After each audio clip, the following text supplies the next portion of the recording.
Hey everyone, welcome to a new episode of Tice's Tech Track. This is episode 11 and this is episode 3 in a three-part series about building a mega project which I started almost exactly a year ago now.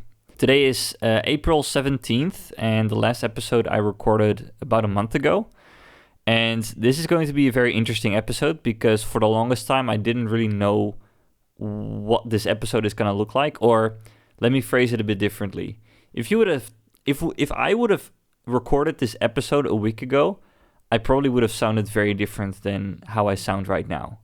So this is going to be a very interesting episode. We're going to talk about what happened after basically what I ended up talking about in episode 2, which was about the trip to China to pitch the app that I've been working on since last year, this mega project, basically.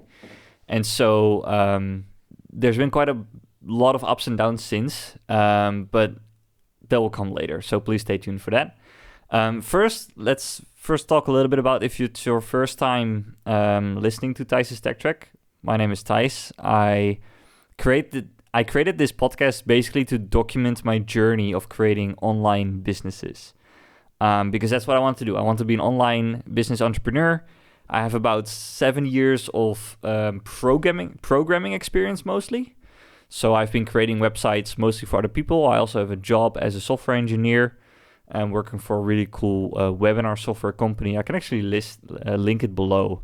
I work for a company called Webinar Geek and they make awesome webinar software. So if you need webinar software and you like me, then you better choose Webinar Geek because that's stuff I built, or I help build at least. Like I'm in a team of about 10 other developers and I've actually been working there for quite a while now, like about 5 years almost, which is pretty crazy to think about. But anyway, I started this podcast basically because I want to create my own sort of businesses and I have done a few ventures in the past. Like small things, like I launched, a few startups. I also have some podcasts about that from last year when I was doing a lot of experimenting and creating like smaller startups. But I've never been so close to like success as I've been with this project. The problem is we're not there yet. So it's a bit of an interesting project so far, and it's been especially interesting very recently because a lot has happened, or I couldn't really say that a lot has happened, but it's just taken some interesting turns. So anyway, we're going to get into that. First maybe to start out, if you haven't listened to the last episode or the episode before that, which is part 1 of building a mega project, which is basically talking about how this project all came together, because this project has been going on for quite a long time as well. Like I think in total maybe also 6 or 7 years. I've been talking with Matt Gallett, who is the idea creator of this project, of this application. It's a web application as well as a downloadable app in the App Store. We worked on that very hard to get that done. And it's basically an app to make your import-export work more productive. So basically, it's like a database of all of your inventory of someone who does import-export. And with our tool, you can very easily create specific quotes for specific customers that request a quote from specific items, basically. So that's what this tool does. And worked on this for a couple of months. If you want to know more, you have to listen to the other 2 episodes, basically. Really spent hundreds and hundreds of hours on this project. It's been pretty crazy. Definitely the biggest, like you could say like the biggest project, I guess, ever I have worked on by myself, or like the biggest coding projects that I've ever created by myself. All of the code has been created by me, but recently also with the help of AI, which I would love to get into as well, maybe in another episode, how AI has totally transformed my work now. It's getting better every time, and I really like it because it's making me more productive, so that's great. So anyway, that's been, I just spent a lot of time building this thing out, creating new features and just making the tool more and more easy to use and more useful. And so it all sort of came together in late October of last year. So this is now already pretty much 6 months ago. So already pretty much half a year ago, where me and Matt, I flew from Taiwan to China, and Matt flew from the US to China.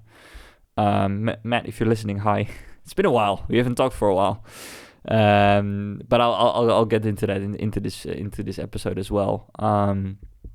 But yeah, basically it all came together.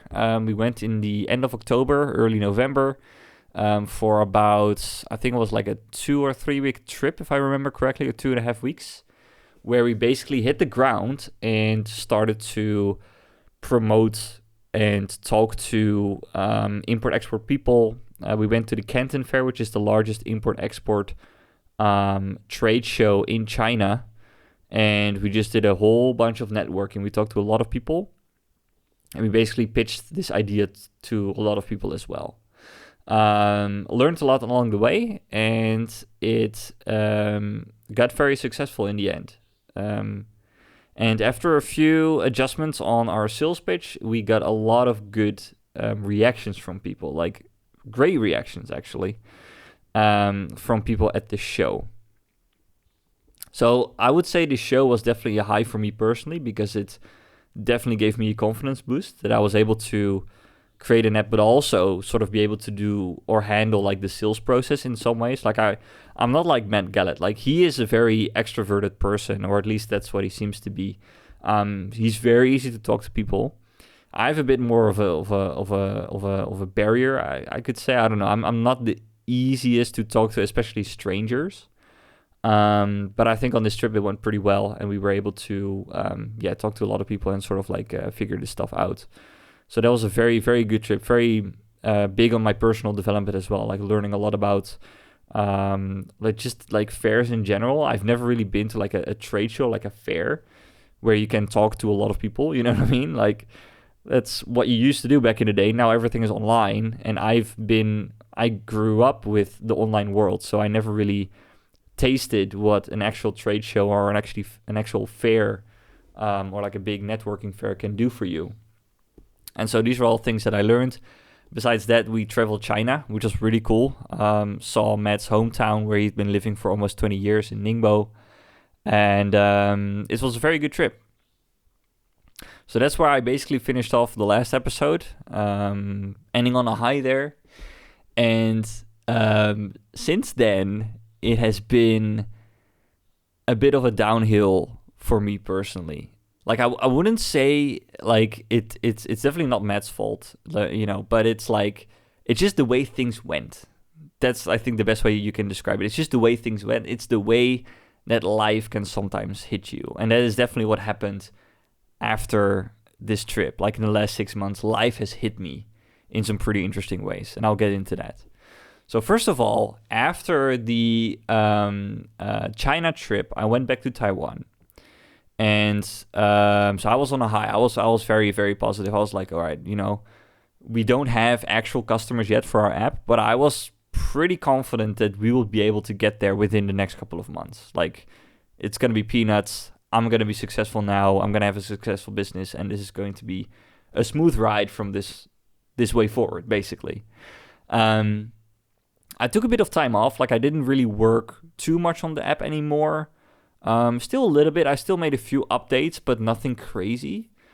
And at the same time, we also had to prepare for our next trip, which was just like, I think 2.5 weeks later, we went back to the Netherlands for 2 months to spend Christmas, as well as New Year's, as well as just like general 2 months with my family back home in the Netherlands. And I was going to take my girlfriend with me at the time. So I was very excited for that as well. So at that moment, the app sort of was kind of like put by the wayside a little bit. Like, it wasn't like my top priority anymore for that time being. It was more, my top priority was just being back home and focusing on that. And, you know, besides that, I still had my part-time job for Webinar Geek, so I was working on that as well. And it basically left me very little time to work on this app in particular. And sort of throughout the whole period in the Netherlands, it was kind of like that. And at the same time, it was sort of the same for Matt, because he finally had an opportunity to travel and basically do what he have always wanted to do, which was like actually travel. And he has built this van out, and like he's put a lot of money in that. And now there was finally like an opportunity, like a window of opportunity for him that opened up, and he really wanted to focus on his travels as well as his YouTube content and stuff like that, which I totally got. Like me and Matt, we talked quite a bit during this trip, you know, like for 2.5 weeks, we shared the same hotel room. So we got to know each other very well. And I knew that for Matt, this travel thing was super important. Of course, I actually know him quite a bit longer and quite well because I also watched pretty much all of his YouTube videos. You know, like I'm not really the movie or what do you say, like a Netflix kind of guy. Like I entertain myself through YouTubers, and the Gio Nation, which is Matt Gallett's channel, has been a huge contributor to that time where I wanted to get entertained whenever I'm eating, or, you know, whenever you watch Netflix, I basically watch YouTube. Something you might want to, probably an interesting fact about me. And I also really agreed with the fact that, like, okay, now he's got an opportunity to travel and do that, you know, because he really should do it because it's so important for him.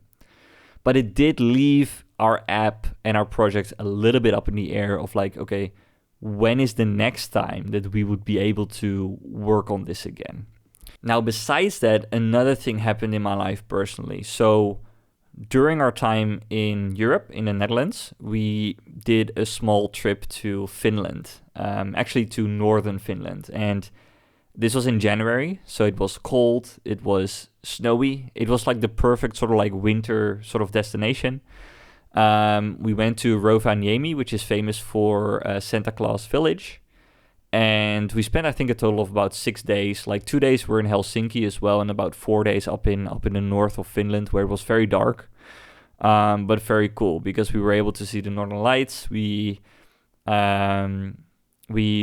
did like sled riding with reindeers, we did sled riding with dogs, like huskies. I guess those are dogs. Like those aren't wolves. No, they're like dogs. They're like trained specifically for that thing. Like they're like sled dogs, you know. Like we did like sled dogging and stuff.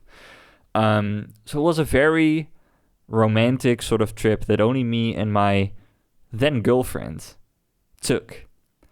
But she didn't come back with me as my girlfriend. She came back with me as my fiance, because during the auroras, when the auroras were happening, I think this was already on the first or second day when we arrived in Rovaniemi. So like in northern Finland, we arrived there by like night train, but the night train didn't have beds; they just had seats. So we had a terrible night's sleep. But the weather forecast was really bad, and only on that day it was going to be like a clear night sky. So we were like, okay, we only have today's opportunity to actually see the Northern Lights. So after I got the rental car, and like we basically hadn't slept for the night previously, we drove 3 hours north to find these Northern Lights. And I've already seen them personally 3 years ago when I went to Svalbard. There's a video on that on my TravelingTice channel. You should definitely check that out. So like I've already seen it, but of course she hasn't yet. And so we were very excited to go. But I was extra excited to go because I knew what I wanted to do when the Northern Lights were happening. And so it happened on that exact evening. It was a very interesting scene because like we basically stopped at the side of the road. We already stopped at like some other places which were a bit more quiet and picturesque, but the Northern Lights wouldn't come yet, so we kept sort of like driving. And then at some point they just appeared, you know, like we were just on the main road that was there, and they just appeared. And so we stopped the car at the side of the road where it was possible. And like 30 seconds after we stopped the car and started like to take pictures and stuff, a huge tour bus with like, I think it was like 50 tourists stopped next to us, and they kept their engine running. So it was like a very loud tour bus next to us while I proposed when the Northern Lights were going on. So that was very interesting. You don't see it on the photos. That's actually pretty interesting. And the funny thing as well was because like all of those tourists, they weren't that far away from us. Like I think the whole shoulder wasn't that big anyway. But they were so mesmerized by the Northern Lights they didn't even see me proposing. So they just totally didn't notice us at all, which is fine, like I don't care. I at least I got the moment on video, and but you do hear like this buzz in the background, which is pretty funny. But yeah, that was a very, very, very good moment. When that happened, of course, she said yes, tears and everything, like all that stuff. But it was definitely a high moment. So high, in fact, like I was so on adrenaline after that we did some more like Northern Lights hunting, and I went into this side road, and I think I was just overconfident. I mean, our car had like tires with spikes, so there was a bit of traction, but this road was like a snow-covered road. It was like compressed snow, and I was just driving way too fast, and at some point there was this dip in the road, and then it sort of like went up again. And in this dip, the car sort of slid to the side, and basically 2 of the wheels were hanging off of the road in the snow, but like off of the asphalt, so it just didn't have any traction, and I couldn't get it out. Actually, like by shaking the car or like trying to get out, I just dug myself deeper into that side ditch, you could say. And we had to be towed out, which was like, this was like 11 p.m. at night or something like that. And we were in a remote place. Like we were even, I think like a 20-minute ride from that main road on like a side road. And like the nearest town was like a 1.5 hour drive. Or I don't know if it was 1.5. I think it was like a 40-minute drive or something like that. But like a tow service came. We had to pay like 500 euros, which I got back later from the insurance, which is great. Luckily, nothing happened to the car, but there was like, I would say like 30 minutes of like mild panic in that car because we were just stuck. Like the nearest sort of like settlement that we saw on the map was like, I don't know, like a 4-hour walk, like if we were really stuck. The only thing that was like good about it is that we had reception. So we actually first called like the alarm service number, and they were actually very helpful. They were like, okay, you should do this and this. And finally, like my fiance was able to find a towing service that could help us. But we called a lot of numbers, and they were all like very unhelpful. But then this one service was helpful and was able to get us out about, I don't know, like I think 2 hours after we got stuck, basically. So that was a crazy day about the engagement. So anyway, got engaged. That's a big life change. Talking about life changes, basically. So that happened in January, and then our time in the Netherlands wound down at the end of January. On the 25th, I think we flew to Indonesia. Kind of on a surprise. Like my fiance's family didn't know that we were coming to visit them, basically. But the timing was perfect because it was Chinese New Year, so that's like a very big festive season for my fiance's side of the family, because they are Chinese Indonesian, so they definitely celebrate Chinese New Year. So here again, our days were definitely filled up with a lot of festivities when Chinese New Year was going on, and also just like a lot of visits, a lot of like going out, as well as preparing for our wedding, because we plan to have the wedding like a year from when I engaged her. So like our date is going to be January 17th, and it's going to be in Indonesia. It's going to be in Jakarta, because weddings in Indonesia are apparently a huge thing, like really big. Like we have booked a venue for 500 people, and I don't know, like I don't even know 500 people, but she's like, we need this place. Like we need like a big place. So that's going to be very interesting. That's going to happen in January next year. But yeah, it was a very busy time as well. Also in Indonesia, just like time is very fluid. Like if you want to plan anything, don't even try, like, because one day, especially on the day that we arrived, there were like floods happening. Like even where we were staying, like that area had a bit of floods. So they expected a lot of visitors, but they all didn't come because of the floods. And, in general, just like planning there just doesn't really work. Like every day, basically at the start of every day, I didn't know what we were going to do on that day. Like we had some kind of plan, but it always sort of like got twisted, or we would end up at like auntie's house, or it would just totally change. We would go to the mall. I remember one time it was really bad. we went to a mall, and I already told my fiance, like, oh, I want to work, so you all can go shopping, but I want to work in the mall because like there's a nice cafe, probably I can work from there. So I brought my laptop and everything, and we sort of had this all configured down. So like I was gonna work at a cafe.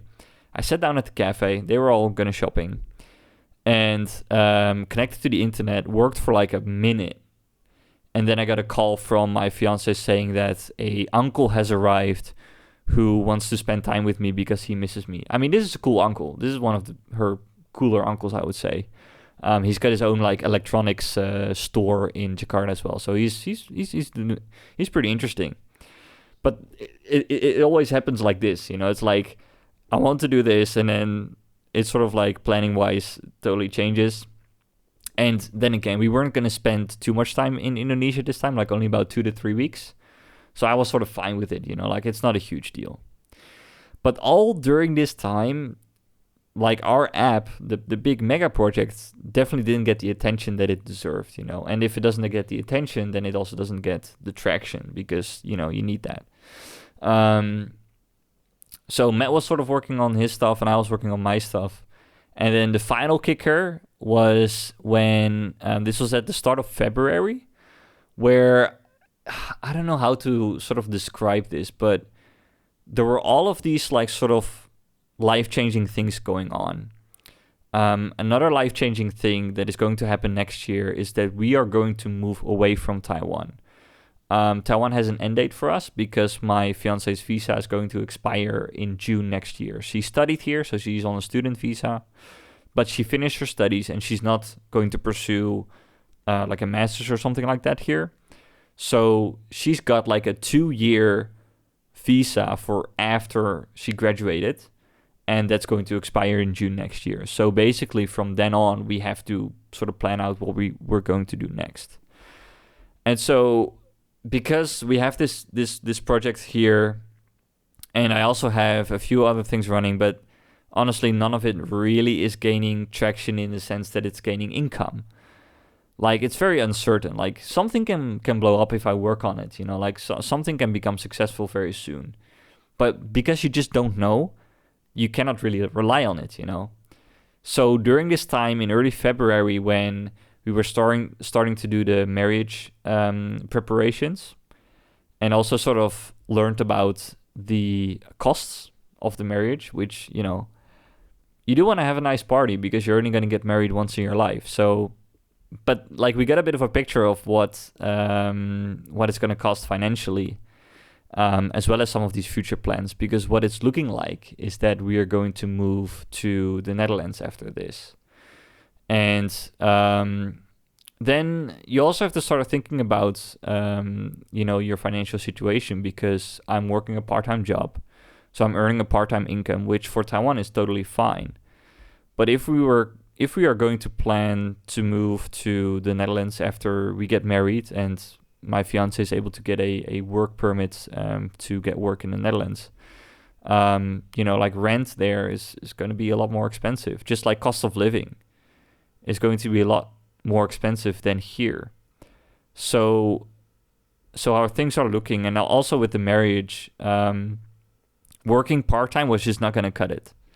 Like, I just wouldn't be able to save. Like, I would be able to afford the marriage and everything like that, but I would basically be broke after it, which is not what I want, especially when we were planning to move to the Netherlands and planning to find like a rental or anything like that. Like, you want to have a bit of a buffer at least. So then a very difficult decision came, which was to go back to working full-time. Now, I have a great job. I like what I do. Like, it's not that. But it is the fact that, like, I'm still working for a boss, and now I'm going back to, like, a full-time arrangement, which leaves less time for the things that I actually want to work on, which are, like, my online business and stuff. But because it's still so uncertain, it's, I think, the right decision to make, because you do want to be secure financially, and going back to working full-time is just going to make that part a lot easier on me and on us. So it was a bit of a pill to swallow at the time, but I'm over it now. So with all of that coming together around the beginning of February, my mentality wasn't doing very well. Like, I just worked almost a year, spent hundreds of hours on this app, and we have no traction yet. Like, I really felt like I failed, like I really felt like I couldn't do this. Like, I couldn't create this app or anything like that. Like, I was really, really down, And I wasn't immediately ready to pick it up again. So I had a good conversation with Matt about it. I was like, honestly, I'm not sure, like, this app is now a bit up in the air.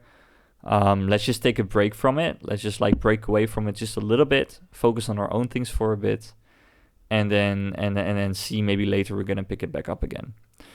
And so when I was in the Netherlands, or I think we already moved back here to Taiwan, which was in early March, I started working on my things that I worked on last year, which were the AI startups and like smaller startups that I was working on back then. And at the same time, I was sort of regretting the whole thing, like the whole mega project thing. I was like, this was wasted time. And like, I had a lot of what ifs in my mind. Like, I was like, what if I never did this mega project? Like, where would I be with the other projects that I worked on before that? Like the small startups and stuff like that. But I pretty quickly realized that was also not the right thinking, because I picked up one of my projects that I worked on before again. And this thing is like, it's sort of like toxic nostalgia. It's like you look back at that period in time where you were like sort of experimenting with these small startups, and you were like, oh, I was almost there. You know what I mean? Like you're thinking like, oh, if I just kept going at this for a bit more, I could have made it or something like that, Or had I created a few more startups like this and then shared it around a bit more, I could have made it. So I picked up one of the projects that I sort of hadn't worked on since March of last year, which was the graduation photo shoot tool.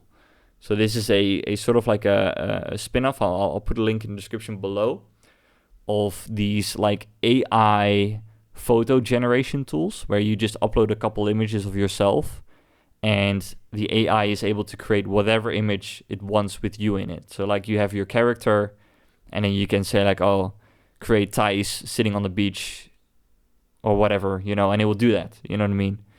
So I did this, and I did this for a specific niche, which is graduation photo shoots, which apparently, if you look at like you have these tools out there where you can find like certain keywords that have a lot of traffic on Google, but don't have a lot of good ranking websites for it. So I found this one keyword called graduation photo shoots, which had like quite a lot of volume, like I think about like 2,000 searches per month. But it had a keyword ranking of, or like a keyword, what do you call it? Like keyword difficulty of 2, which means that if only you had like 1 or 2 backlinks on other established websites, you could rank your website for this keyword very easily, very high. So this is something I sort of started working on just before this mega project came into the picture last year, and I decided to pick it back up again. So I improved it a bit. I chose another AI image generation tool, because since last year they have gotten way better. Like they've gotten like insanely a lot better than they were back then. AI is on the move. It's pretty crazy. And so I did that, and I made the website nicely. I created 2 blog posts to sort of improve the ranking as well. And then after I think about a week of work, I was quite motivated again. I was like, okay, let's give this another try. I started to promote it, and I don't know what it is. Maybe I had very high expectations or something like that, but it just didn't get the traction at all. Like it got no traction basically. And so I went on Reddit even and like posted this in some like Reddit threads.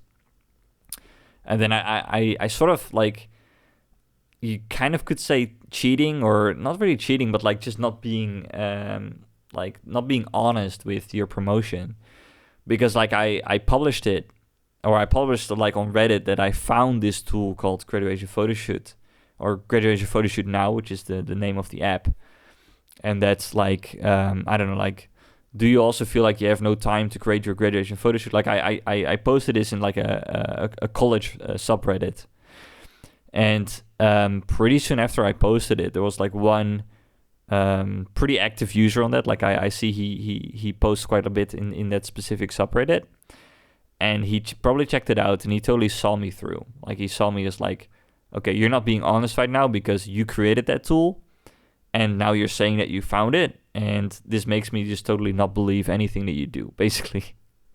That's what he said. And I don't know, that was a pretty, like, you know, stick in the stomach, or like, you know, how do you call that, like not a very good moment. And the self-doubts came back like pretty instantly. I was like, okay, you know what, I cannot do this. This is way too difficult, like way more difficult than I thought.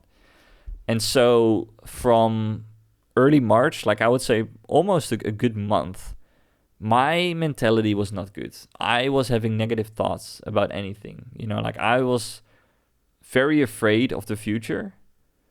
I was fearing that I would be stuck in a job for the rest of my life because, you know, we're soon going to move to the Netherlands, settle down, have a pretty high rent bill. Like basically all of the worst case scenarios that I didn't sort of want, I felt were going to happen. Like I lost confidence in myself. I lost trust in myself. And I felt like I had no control. Like I had no control over the future, basically. And this lasted for quite some time, like a couple of weeks. Some days would be better than other days. But in general, pretty much every day, I was not feeling good. And this only changed really recently. Like today is Thursday. I think on Monday, I was still feeling like this. Like I was still feeling very bad. Or maybe it was Sunday. Yeah, I think like this past weekend, I was still feeling very bad. It affected me in more ways. Like, for example, in Taiwan, I don't really have an incentive to wake up early because my work in the Netherlands starts here at like 3 p.m. or like last month, it was still starting at 4 p.m. And so we would sleep in till like, I don't know, 2 or 3 p.m. sometimes. But also not really sleeping very late either. Like, I mean, still late, like probably like 2 or 3 a.m. But if you sleep at 2 or 3 a.m. and then wake up at 2 or 3 p.m., you're still sleeping 12 hours. So I noticed that, or I sort of already knew, but if I'm feeling like depressed or like very negative about myself, dude, I can sleep. Like some people cannot sleep, but I'm the opposite. Like I sleep way too much. Like I unhealthily sleep way too much because I would sleep so much and I would still wake up tired. You know, like I would have no motivation or no energy during the day either. Like I would just have enough energy to sort of like do my job, like do my day job basically. But I wasn't motivated to do anything else. I felt lost. I felt just very bad. You know, it's like bad in general. Very negative self-talk, like all of that sort of stuff basically. And then only really recently I kind of got out of this and I sort of like figured it out, you could say. Because that was what I was doing. Like it's also very interesting because what I also noticed is that my phone screen time also becomes a lot less when I'm feeling depressed. Like a lot of people are sort of like trying to find an escape, but I would be panicking so much because like I want to be successful, right? So I want to work on the perfect thing to get me closer to that success. But when I was feeling this way, like I just didn't know what it was. So I wasn't allowing myself to even relax in any way. Like I wasn't sort of allowing myself to watch the YouTube videos that I like to watch that have nothing to do with me building towards success. I don't know. I would spend a lot of time sleeping. I would spend a lot of time in thought. Yeah, not a very good time, for sure. And I kind of know myself, and I know that I'm an overthinker. I've had periods like this before in my life, especially back in 2022 when I moved to Taiwan for the first time. I had very high expectations of myself as well at the time. Like I wanted to become like this influencer that was like focused on Taiwan and Taiwanese culture. And I also did this like Chinese study and had my part-time job on the side, which in the end was just way too much. And so I was at a similar crossroads back then where I was like, this is not working out the way that it's going and I have to make a change. And at the time, the change I made was to go back home and sort of like reset myself, because at the time it was really bad. Like I was in an apartment in the city of Tainan, which is a city to the south of where I live right now, by myself. I was feeling very lonely at the time. I had a very difficult time making friends there as well, just because I just held so much internal struggle. Like I was also not feeling very energetic there, so I didn't even feel like going out, which made the problem even worse. And just the fact that like having to go out there, because like that's why I love engineering. I love creating products because you don't have to interact with people. You don't have to interact with judgment because your programming is not going to judge you or anything like that. But if you want to be successful, the hard truth is you have to go out there. You have to face that judgment that you might or might not receive. And of course, your mind is going to say to you that you will receive it, even though that might not be true. Like that's what I definitely learned about this period of like, I had a lot of just irrelevant negative thoughts, like negative thoughts of like worst case scenarios that now that I reason about it, now that I feel a little bit better, just make no sense. Like they're just not going to happen, But I don't know, like I think after like all of what went down last year, as well as all of these life changes that are going on right now, I just totally lost a sense of control, and all of that sort of stuff. Also, about 2 weeks ago, we went to the Netherlands again because my cousin was getting married, which was that was actually very nice. That was a really nice day when we had that marriage celebration. We spent 2 weeks in the Netherlands, and during these 2 weeks, I was feeling the same, just like very like hopeless, like having no hope about a good future, and that sort of stuff. Like really, really getting down on myself. I don't know if it's gonna happen again. I hope not. I hope I'm gonna learn from this experience. I'm glad it didn't take too long. Like it. For example, back in 2022, I remember this took like 3 or 4 months. But I'm also glad I sort of got my way out of it right now. Because after a lot of thinking, and I think one of the things that really helped me right now was a couple things. First, I started reaching out to a few people. So I have 2, you could kind of say, accountability partners. One is Reese Powell and the other is Cody Orgill. They both have YouTube channels. I think Reese has YouTube channels. I'm not entirely sure. I think he has. But I'll link them below. I hope they're going to watch this. That'll be cool. But I reached out to them, or no, I didn't reach out to them. We were just talking already. And I remember Reese actually reached out to me because he wanted to have an accountability partner. And I thought of it for a while because I wasn't feeling good. But we had a very nice conversation about 2 weeks ago, and we're gonna do this like monthly thing where we're gonna like sort of keep each other accountable. And a similar thing with Cody, who is an awesome bicycle tourer still. He cycled crazily across China for like 4 days. Like he did like 600 kilometers or something like that across rural China to make it to Vietnam before his visa expired. That was a pretty crazy story. I hope he's going to tell that story someday, but that was very cool. And we also sort of keep each other accountable, or at least we talk about these things, because both of these people are sort of like in a similar situation like me, where they want to create like their own sort of business and sort of make that stuff work. So I'm very glad that we sort of like got closer together and that we were able to do these like online meetings. Because I remember like the day that there was one day where I talked to Cody here in Taiwan when I was feeling like pretty low back in end of February. And it totally lifted my day up. Like we had a meeting in the early afternoon after I woke up, and it set my day up very well. Like I was a bit more motivated during that day. So that was a very good thing. And I think the second thing that I did, which I did recently, is I picked up this book called Feel the Fear and Do It Anyway. So basically just surrounding yourself with people and content that sort of like gets you out of that negative self-talk was a huge thing. And I think just thirdly, just realizing what you're doing, like realizing that negative self-talk and sort of figuring out to see the positive in the light of things again. Like I would say over time I've gotten better at this, like seeing the light again after that. And that's what happened about 3 days ago, really. This was on Tuesday, or I think it was on Monday, actually. So 4 days ago now. Where we had to wake up early for once. So I only had like 3 hours of sleep because we sleep very late.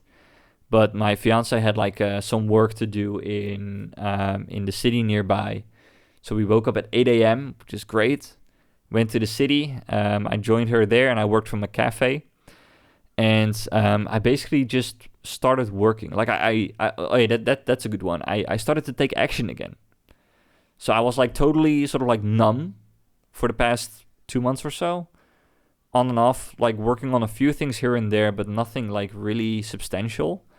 And then now I started to work on something which I launched like just now, like just an hour ago, which is a showcase for Map My Travels, which is one of my other projects, which basically is about, is a page on the website where people can submit their maps to. So people can submit the maps that they created on Map My Travels, and after I reviewed the map, I'll put it on this showcase page, and then they also receive a backlink to their website. And so it's like a nice page with like a list of maps. And then if you're new to Map My Travels, it's also a great page because you can see maps that have been created by the Map My Travels community.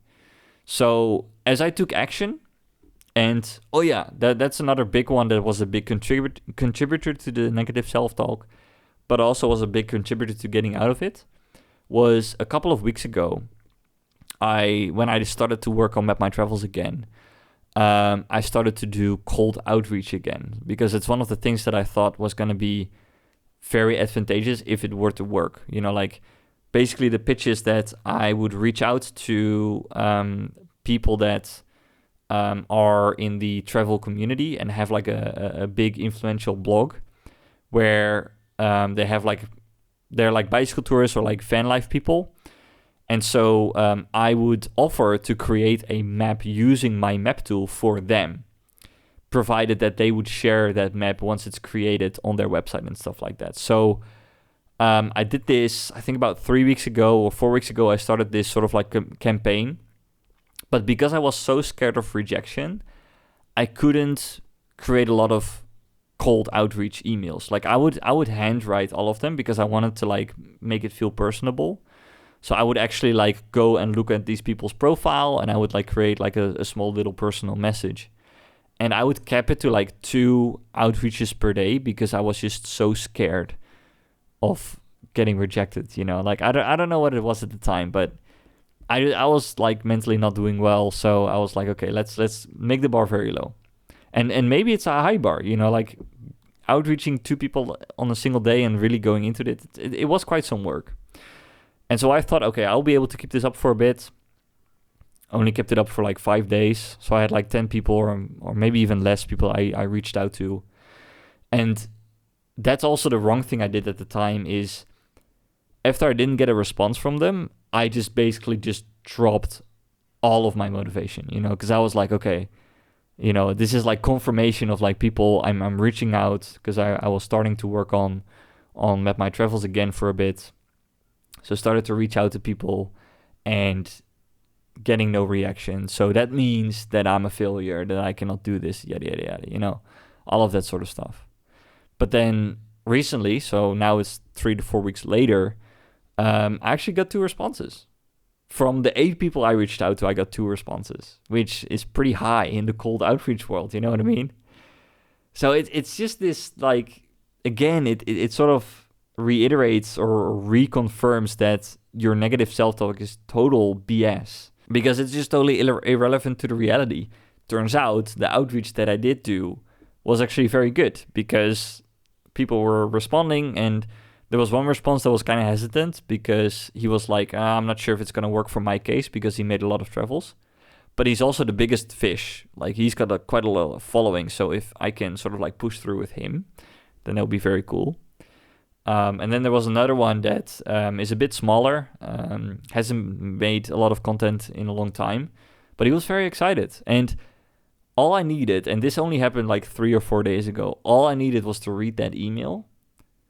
And this sort of like flipped the switch, I think, like a couple days ago, where I read that email from from this person I reached out to, saying that like, he was excited to sort of get started on this. And that's like, just like that, like, the confidence came back and I was starting to write this high. And at the same time, I was reading this book, which is pretty crazy. Like all of the words in that book, like feel the fear and do it anyway. It's exactly what I experienced in the past 3 months, like exactly that, going from this negative self-talk to basically sort of slowly start to do the steps to go to a positive self-image again. And I'm not sure how long it's gonna last. I might be feeling negative again pretty soon. I'm not sure. It's not great, but now I'm feeling good. So I'm just gonna enjoy the momentum that I have right now. And I have enjoyed the momentum that I have right now because I've been very productive. I created this showcase that I just mentioned. You can check it out, mapmytravels.app/showcase. And if you have created a map on Map My Travels, it's even better. You can submit it to the showcase and then get showcased. It's one of the ideas that I sort of came up with a couple months ago, and I was like, this would be a cool thing to do if I start working on my travels again. And I also feel like I can do some more cold outreach. Like I can actually find a few more people to reach out to and maybe get a few more responses. But I first have to work on the maps for these 2 people now, which is also really cool. So now I'm seeing a lot of positive futures again. Like now I'm like, okay, Map My Travels, it's a cool app. It will not generate a lot of money for me, I think, but it's a fun app to work on, and I can work on it for now. And I also feel actually like a lot more confident to put myself out there again. Like I'm doing a bit more LinkedIn outreach, or like Facebook outreach, or Instagram outreach. Actually, LinkedIn is pretty recent. Like I remember making that, I made a post for the graduation photo shoot now one because I sort of forced myself to do it. But that made me feel so bad because at the time I was thinking so negative about myself. So I made that post and it didn't get any traction. But since then I have been posting a bit more on LinkedIn and people have sent me a few messages, you know what I mean? So it's really important to be out there. Like it's one of the facts that you need to sort of realize. But like when you feel negative, or especially in my case, like I just don't feel confident enough to post, it becomes very difficult. But now I have momentum, so now it's going to be a bit easier, I hope, as long as it lasts. And then talking about this 3-part series, which is like the main topic, which is the mega project. Where is it headed right now? I haven't reached out to Matt yet, but I'll probably do that very soon because I do feel like I want to work on this again. And the reason for that is that when we were at the Canton Fair last year, when we were in China last year, I did see a lot of potential, and I still feel that way. And I think Matt also still feels that way because we had a lot of like positive interactions, but the app wasn't like fully ready to go yet.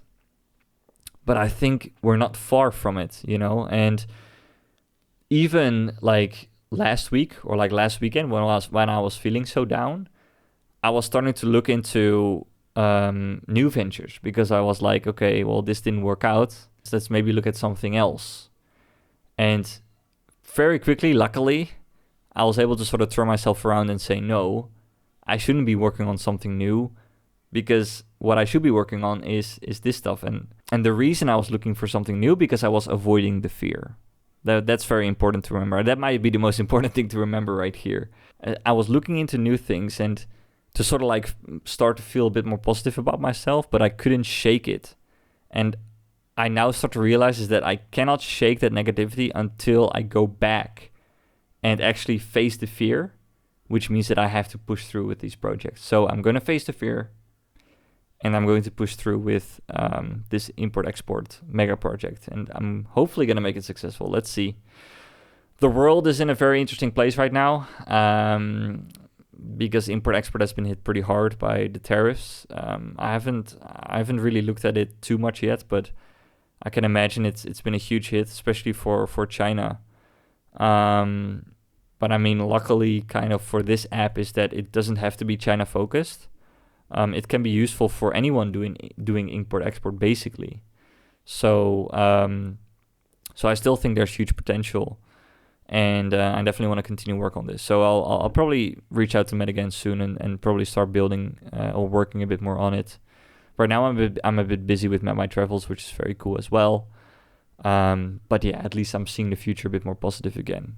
But yeah, I think that's the main takeaway here. So we had a couple things. So we had like the book that I was reading. We had the emails that I was getting that made me feel positive again. But I think the main thing that now makes me feel positive again is the fact that before, like, I was at a crossroads. I was like, okay, what should I do next? And it was either doing this, but I felt very negative about it, and I was like, oh, this is not going to work out, or do something new. And then very quickly I noticed when I was like trying to look into something new, like I looked into, for example, building a micro SaaS, which is like, SaaS is like a software as a service. And especially with AI right now, like a lot of people are claiming to make a lot of money with micro SaaS. I guess some people are, but like there's a lot of these like scammy or like dodgy people online that I always get in my Instagram feed, like the sponsored, like the ads and stuff that talk about like, oh, you have to build a micro SaaS and yada yada. And I looked into that very briefly, but then like I quickly realized that this was also going to be a path full of having to face rejection, having to reach out to people. So it's actually better for me to face the fear in the existing projects that I already have running, because last year I was still very positive about them. So why would I not be still positive about them right now? Like, you know. So anyways, yeah, that's the conclusion, I think. I'm going to be very busy though, because I'm going to work full time again, but I'm pretty sure I'll be able to handle it and figure it out from this point forward. And I'm very excited. I really hope that this import-export app is going to work out in the end. That will be very cool, because that was quite the adventure. And really, again, like if you had talked to me like just last week, this would have been a very different podcast. And but maybe that would have been actually good, because then people could sort of talk to me and say like, hey, it looks like you have some fears you need to face, because now I sort of became aware of that. That is the direction I want to go into. So anyways, that's about it for this one. I hope you enjoyed it. Sorry if it was a bit wishy-washy. I didn't prepare too well for this one. Like, I sort of wanted to go through all of the events in my head, and I don't know. Like, I also have like quite a lot of things to work on right now. Also, it's 2 a.m. at the moment. I just look on the clock. So, hey, anyways, it's here. It's going to be up soon. And thank you so much for listening or watching. This was Tice's Tech Track, and look forward to see you again in the next one. All right, see you later. Bye-bye.